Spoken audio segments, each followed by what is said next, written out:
3, 2, 1, action. Hello, and welcome to Dare Mist Mondays. This is Dare Mist Mondays. It might not be Monday that you're watching this. It has occurred to me that might be the case, but we do upload on Mondays. We just thought it had a ring to it. Yeah. Dare Mist Mondays.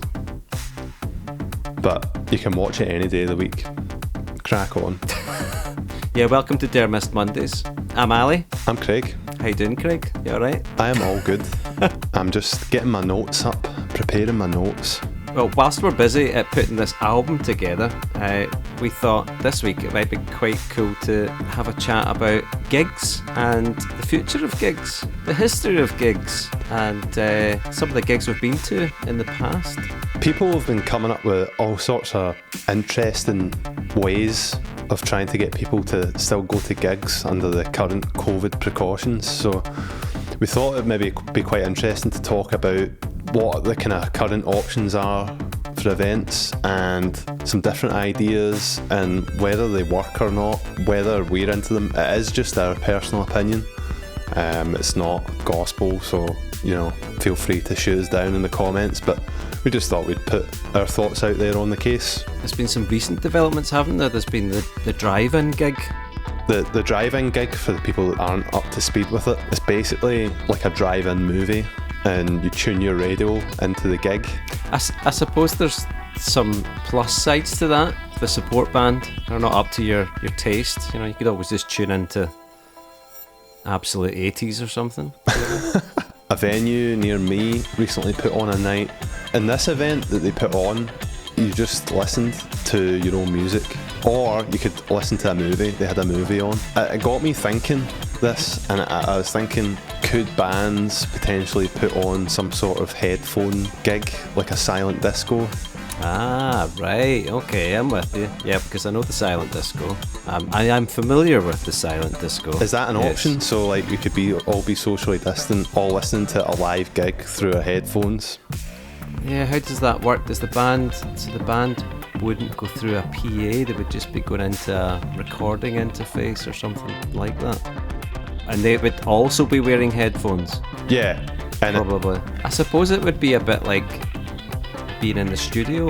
Yeah. When the band have got the headphones on, listening to their mixes. Yeah. There's maybe something in that. There is maybe something in it, but the socially distant aspect changes it, I think, because like a silent disco is still a disco. You can still dance and get in some cheeky moves. Do you know what I mean? But cheeky moves. You've got to go for the distant cheeky moves. They're not as appealing. It makes you think about like what was music like before electronics, before we actually had amplification and sound. Funny you should say that, because I've actually done a wee bit of research on this. Oh really? Oh yeah. Did I not mention? Modern technologies kind of changed the landscape of how we consume live music, because before PAs, venues were pretty much designed for the type of music that you were going to get. Ah, right, I'm with you. Right, okay. So architecturally, we're speaking here. So like, okay. Because of the PA, we now expect to hear music in loads of different places.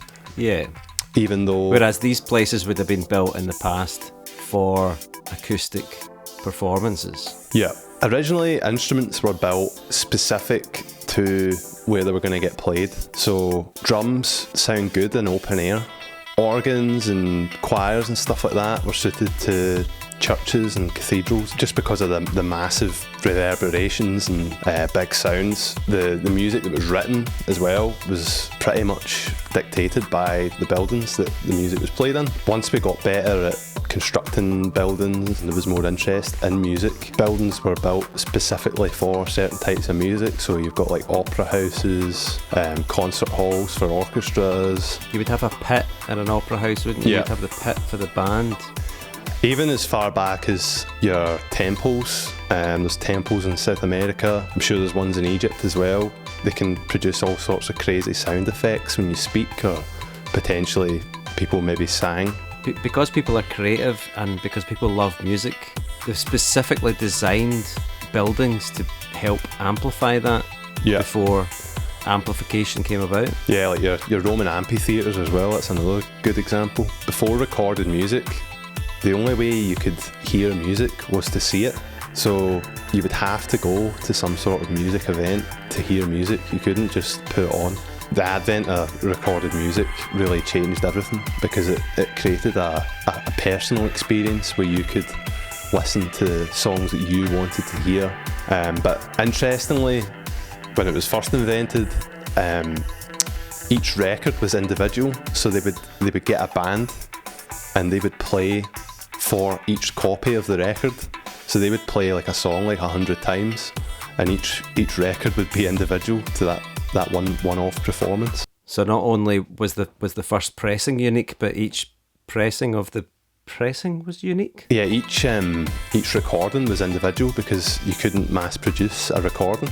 Obviously this was all done with one microphone. They thought that recorded sound was going to be used for people talking. They didn't really think about music. That was an afterthought. When they started off recording with one microphone, it's all about placement. So just this, in the same way that buildings were created and about where you're placed within the building in terms of how you hear something, the band would have to equally make sure that they were placed in the right position for the microphone. So yeah, band members would have to kind of come in and out of the microphone because there would only be one channel at that point. Yeah, they had people that were employed to move people around in the room. So if there was like a saxophone solo, they would push they were called pushers. They would push the saxophone player into position. It's still relevant today because if you've ever wondered why the drummer's at the back of a band, he is the loudest, yeah. And the singer would be closest to the mic because their voice didn't carry. But don't you think it's ironic now that these venues might possibly be getting used for gigs that, you know, people will be turning up and using headphones? Yeah. You know, where these spaces are designed for acoustics. And now we've all to stand and listen to music with headphones in. In reality, basically silently, you know, to the onlooker when they go to buy their drinks. Do you know what I mean? It'll be take the headphones off, they just hear the guitar, yeah, the like acoustic electric guitar, just like strumming away like crazy. You know, it's a strange thought. That begs the question: what makes a good gig, and what are some of your favourite gigs, Ali, that you've been to? Some of my favourite gigs, Jeez Louise, man. One of my favourite live events was getting free tickets from some friends of mine to the O2 Connect Festival, and we went to the gig with no expectations. And well, do you know what? The only thing I knew was that Sigur Rós were headlining, and Sigur Rós were a band that I was really influenced by at the time, but I didn't know that Elbow and Goldfrapp were also going to be playing, and I hadn't seen Goldfrapp before. I think that's where my love for them as a band started, and getting to see Elbow at that stage. I remember they finished the concert with Newborn. What an amazing song to finish a gig with. Really, really, really inspirational. And to see three bands like that on the same stage and same bill and the same night, it was really, really epic. Just to jump in here, all right, just to jump in there, I was only about 8 or 9 when Ali went to this gig. You and I got to see Chic at the Bandstand in Glasgow, and I've seen Chic twice, but the first time we got to see Chic, that was just back to back excellence. But if I remember right, we got to see Kraftwerk on the Friday night. Oh, in 3D. That was the night that Brexit got announced. That always sticks in my head. Oh, was it? The thing that really made that show was, again, that we had no expectations. We thought it was going to be like one to tick off in the list, like, oh yeah, we went to see Kraftwerk, but I've seen Kraftwerk. It ended up totally having a massive impact on us. It was amazing. The 3D shows, I mean, 3D seems like a gimmick, but this takes it to new new heights. Really does. And I actually thought it was going to be a really tame gig. Like I thought, Yeah. because it was in the Royal Concert Hall, I was expecting more controlled. Yeah. It was like you go to the cinema and you get a cinematic experience, but it was so much more than that. It was really hard to describe. If you've not seen Kraftwerk 3D style, highly recommend it. Kraftwerk on the Friday night. I think we had played a gig as reality TV in the West End Fiesta in Glasgow the next day, was it not? The Saturday afternoon. Yeah. I think it was that evening we all went to see Chic at the bandstand. Yeah, that was Out of this world. The sound was amazing. The band were amazing. The band was a masterclass. Nile Rodgers was amazing. Total masterclass. It was phenomenal. In every aspect. And you got on TV. I was rapping all the words to Rapper's Delight. I got a big face shot. They actually, do you know, they made a BBC documentary about that gig? Yeah, it was on iPlayer. Yeah, it was on iPlayer. Yeah, and we were in it. I managed to actually see James Brown at T the Park. Yeah, the band that I was playing at the time were playing at the King Tut stage. James Brown was headlining that night, and his entourage came in backstage. Incredible experience, but I was so disappointed with James Brown and the live gig. He really struggled to sing. His wife at the time was taking most of the lead vocals, and I think James Brown most of the time was going about stage just sort of going, yeah, get down, that's right. He wasn't actually singing most of the songs, you know. I don't think he actually could sing. What about some of the gigs you've been to in the past? I remember going to see Gary Newman, my friend Jordan. Hey Jordan, if you're watching. He used to work at Lush, and Gary Newman popped into Lush in Glasgow, and What? Jordan served him and asked if he could get some guesties. Good story. And I remember I was working that day, and I was driving home from work, and I saw missed calls from Jordan. I was like, but it's not like we regularly called each other. And I phoned him up, and he was like, oh, I know you like Gary Newman, do you want to come and see him? And I was like, when? And he was like, now. Tonight. I like drove down the road as quick as I could, and I just remember it's the only time I've ever had a guestie for like a big name. Yeah. And I didn't even know Gary Newman was playing, or I probably would have bought tickets. It was in the old ABC, which is now burnt down. Rest in peace. But I felt great. I just walked up and they were like, oh, what's your name? I was like, oh, I'm on the guest list. It ended up as well, it was the first time he'd played his old material since basically cool. he first ever toured it. One of the best gigs I've ever been to recently was going to see the original lineup of Fleetwood Mac at the Hydro. Fantastic show. They played all of the songs that you would expect them to play. I'll point out a flaw right away. It's not the original lineup. The original lineup was Peter Green's Fleetwood Mac. Yeah, alright, fair enough. It was really cool because I bought tickets from my mum and dad as well, and we went as a family, and just a really nice experience. I remember telling my mum that we'd bought Fleetwood Mac tickets, and she was like, oh right, that'd be really good, that'd be really nice. And I don't think she realised that she knew so many Fleetwood Mac songs, and when the band started each song, she turned round to me and was like, oh, I know this one. I've met Ali's mum, but she doesn't sound like that. Yeah, she does. Yeah, just fantastic experience. A wee bit like the gig. I was actually going to mention that. That was a phenomenal gig. Amazing to go to the Royal Albert Hall. Never seen a gig there before. Before that, another thing was it was This first show in 20 years. It was amazing. Loved it. And there was nothing fancy about that show. There was no... Yeah, it's quite low budget. The songs were amazing. The performance was amazing. The sounds. Just being in the Royal Albert Hall itself was amazing. So one of my favourite gigs I went to, it was actually quite a long time ago. Queens of the Stone Age. It was in the Hydro in Glasgow, which isn't the best venue. It's not really a great big. sounding venue, is it? I was right at the back in like one of the the really high up, far away seats. I always remember Josh Homme like shouting, "You guys way up at the back!" We knew every word to every song, and I think he got that when we sent that home to him. That's cool. Did I tell you I met Josh Homme? You may have mentioned it. Do you know what grates me about that is that you don't even really like Josh Homme. Was he like double your size? Yeah, he's about 10 foot tall, and I'm not that tall, but I had to be up on my tiptoes for the photograph. So there you go. He does the same with me.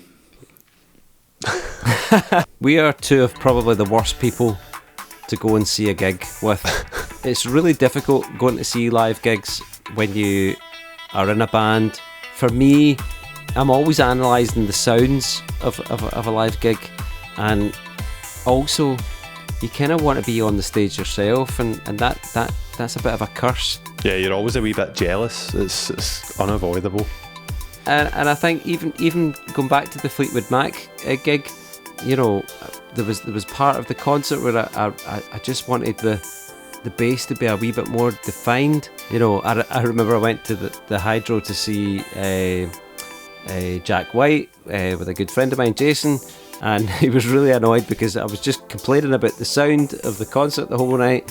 It just take that one wee thing to put you off from the concert. The trade-off with that is that when a gig is good, it's really, really good. You know, it's amazing. It's about the frequencies running through your body. You know, as human beings, we're affected by resonance, and that can have such an amazing impact on your mood, your well-being. Yeah. Music is, for me, the most incredible thing in the world, and I don't say that lightly. Yeah, I think the biggest thing about a gig that separates it from anything else, you know, you can play music in a room through your stereo or whatever, but when you've got all these people in the room, it's something that harkens back to, you know, a primitive part of your brain. Yeah, it's a collective thing. It's society, isn't it? Yeah, when people are together and something becomes greater than the sum of its parts, it's what makes the gig, you know. The room that you're in, you could be in a legendary room, or if it's outside a legendary place, and all the people that are together with probably some crossover core values. They're all there for the same reason. The sound just consumes you, the sub, you know, you feel it in your chest and your body. Yeah. And I think under the current restrictions, these drive-in gigs, it's not going to be the future. No, it's definitely not going to be the way forward. I don't think it is a way forward, in my opinion. I think no, it's not. It's not a replacement for a almost spiritual experience. Yeah. That's what I would describe an amazing gig. I mean, I've been to gigs that haven't been spiritual experiences, but you never know if the next one you're going to go to is going to be that. I'm sure there's a lot of people that have been to gigs that know exactly what I'm talking about. That feeling of, it's like almost ritualistic. It's a euphoria. It's euphoria. Euphoric. It's having an experience that you will never forget. And there's been studies of people in the later stages of their life listening to music that they connected with in their time. You know, it triggers emotions and feelings that is inherent to you as a person, and if you've not experienced that, I would really challenge anyone out there to get out, see a gig, be affected by it. That's the power of music. It's not just music, any live performance, it really is. It can be totally moving. And I think listening through headphones or in your car, these sorts of things, or even like not being in close proximity to other people, I don't see how that would work. Do you think there is a way that we could have events that would work with the current restrictions? For me, there's absolutely no substitute for live gigs. Yeah, they've been done that way for as long as we've been about, and I don't think that's going to change anytime soon, you know, with even with the current restrictions. Yeah. Drive-in events are not the way forward. They're not the future. They might be a stopgap for live music at the moment. Yeah, I mean, But if it helps people, if it helps venues continue to make money, great. I'd hate to see any more venues go under than what's already Exactly. happened, but I don't think there is a clear way forward for them at the moment, unfortunately. Let's round it off. So hopefully that's given you a wee insight into some of our live gig experiences of the past. Don't let that put you off going to some of the events that are happening now, like drive-in events, possibly even silent gig events, maybe coming in the future. Here's hoping, fingers crossed, we'll be able to get to live gigs as they were. It's essential that we have these kind of events. We really need them in our lives. Have you been to any amazing gigs? You've got some good gig stories similar to ours? Just let us know in the comments. Love to hear some interesting things you've got to say. Remember to subscribe, like, hit that bell, and you've been watching Dermist Mondays. Yeah, thanks a lot for watching. If you've made it this far, we really do appreciate it. All those things really help towards the channel, so if you could do that, we would very much appreciate it. And we'll see you later. See ya! Bye! And God.